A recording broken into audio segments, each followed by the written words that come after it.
Naam, salamu alaykum wa rahmatullahi wa barakatuh.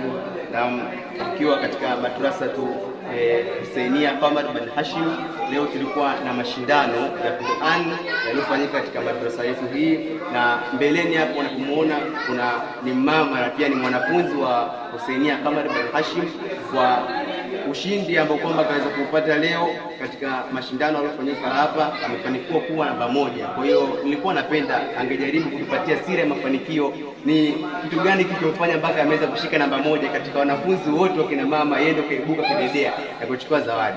Kwanza, kwa majina unaitwa nani? Khadija binti Suleiman. Nilikuwa nataka nijue siri ya mafanikio iliweza kufanya mpaka kuweza kuchukua namba 1 katika mashindano ya leo na ukaweza kuwapita leo kina mama wengine.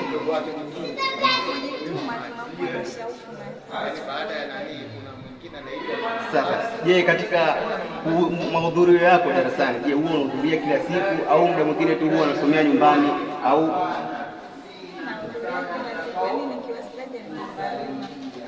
na kile ambacho kwamba ustadhi huwa anakufundisha, je, ukiwa labda nyumbani huwa unapata muda kukipitia? Kwa nataka kuniambia hicho ndo siri ya mafanikio yako mpaka umeweza kuduka kidedea na ukawa namba 1 ukachukua zawadi ya mshindi wa kwanza? Basi hamna shida, mimi nakushukuru sana Khadija ibni fulani kwa kushika namba 1. Mimi naamini basi Mwenyezi Mungu atakufanyia wepesi na utaweza kuwa namba 1 hivyo hivyo mpaka mbeleni inshallah taala. Sisi ni wana Qamar bin Hashim, wa hadha, assalamu alaykum wa rahmatullahi wa barakatuh.